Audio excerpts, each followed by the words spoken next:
Hi everyone, today is our first class of merchandising. तो merchandising को समझने से पहले सबसे पहले हमें मर्चेंडाइजर को समझना पड़ेगा। मर्चेंडाइजर एक व्यक्ति भी हो सकता है, मर्चेंडाइजर एक कंपनी भी हो सकती है जो कि प्रोडक्ट की प्रेजेंटेशन, प्लानिंग और प्रमोशन में इन्वॉल्वमेंट उसका पूरा पूरा रहता है। तो मर्चेंडाइजर कई क्षेत्र में पाए जाते हैं, जस्ट लाइक अगर आप बात करें रिटेल सेक्टर की, आप बात करें ट्रेडिंग की, या आप बात करें मैन्युफैक्चरिंग की, हर जगह आपको मर्चेंडाइजर मिलते हैं और इनकी प्रोफाइल बिल्कुल अलग अलग होती है हर क्षेत्र में। अगर आप बात करें मैन्युफैक्चरिंग में, तो मैन्युफैक्चरिंग में मर्चेंडाइजर की बहुत बड़ी प्रोफाइल होती है और इवन हर लेवल पे उसके अंदर मर्चेंडाइजर की जरूरत होती है।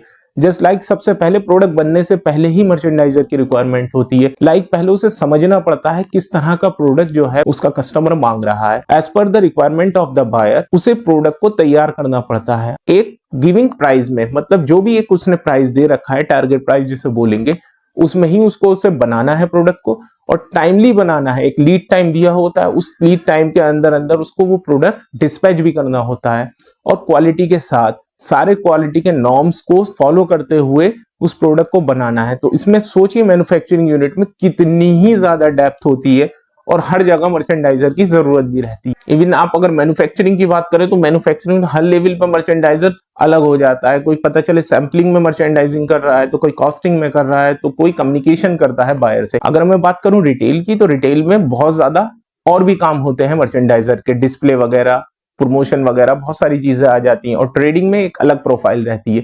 तो मर्चेंडाइजर की कोई छोटी प्रोफाइल नहीं होती है, हर तरह से वो बदल जाती है। अगर आप में एबिलिटी है और आपको सीखने की या समझने की बुद्धि है आपके अंदर, तो आप इस फील्ड में आ सकते हैं और अपना करियर बना सकते हैं। आपको 10-20 लाख रुपए कोई टेक्निकल डिग्री लेने की जरूरत नहीं है इस फील्ड में, अगर आपके अंदर एबिलिटी है। दूसरी चीज आती है मर्चेंडाइजिंग। मर्चेंडाइजिंग वो एक्टिविटी है जो कि परफॉर्म की जाती है किसी भी मर्चेंडाइजर के द्वारा, जस्ट लाइक कॉस्टिंग करना, जस्ट लाइक अंडरस्टैंडिंग करना किस तरह का प्रोडक्ट उसे चाहिए, जस्ट लाइक आपको प्रोडक्शन में नॉलेज होनी चाहिए, वो सारी चीजें आपको हैंडल करनी पड़ती हैं।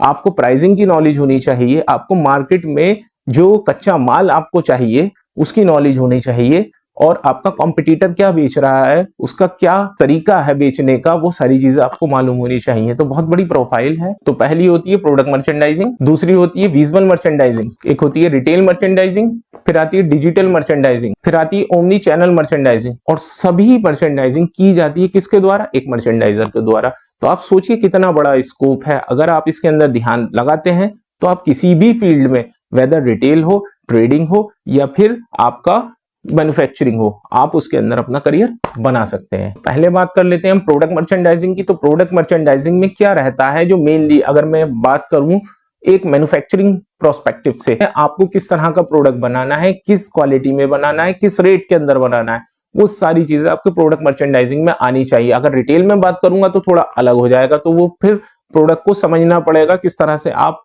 मार्केट में आपका कस्टमर क्या बेच रहा है और आपको क्या बेचना है। तो मर्चेंडाइजिंग बहुत बड़ा एक वास्ट फील्ड है, धीरे धीरे आप इसको समझते चले जाएंगे। विजुअल मर्चेंडाइजिंग, विजुअल मर्चेंडाइजिंग में क्या रहता है, आपने रिटेल स्टोर्स में देखा होगा किस तरह से वो प्रोडक्ट को विजुअलाइज कराते हैं। जस्ट लाइक आपने देखा होगा कि टॉयज शॉप जो है वो कहाँ मिलेंगी, वहां पे टॉयज का जो कॉर्नर होता है वो हमेशा लेडीज कॉर्नर के पास होता है, जहां पर लेडीज के कपड़े वगैरह जो मिलते हैं या लेडीज का कोई भी सामान मिलता है, उसी के बराबर में टॉयज कॉर्नर भी रखते हैं, जिससे कि भाई बच्चे किसके साथ आएंगे, जितने भी चिल्ड्रन होंगे आएंगे किसके, लेडीज के साथ। जब लेडीज के साथ आएंगे तो वो घूमेंगे कहाँ पे, टॉयज सेक्शन में। इस तरह से उनके टॉयज की भी बिक्री होगी। तो एक विजुअल मर्चेंडाइजिंग का एक एग्जांपल है किस तरह से प्रोडक्ट को प्रेजेंट करना है। रिटेल मर्चेंडाइजिंग, अब रिटेल मर्चेंडाइजिंग में क्या होता है कि आप जो है कस्टमर को समझाएं, प्रोडक्ट की खासियत बताएं और प्रोडक्ट को ज्यादा से ज्यादा सेल्स करने की कोशिश करें। अब आता है डिजिटल मर्चेंडाइजिंग। डिजिटल मर्चेंडाइजिंग में आपको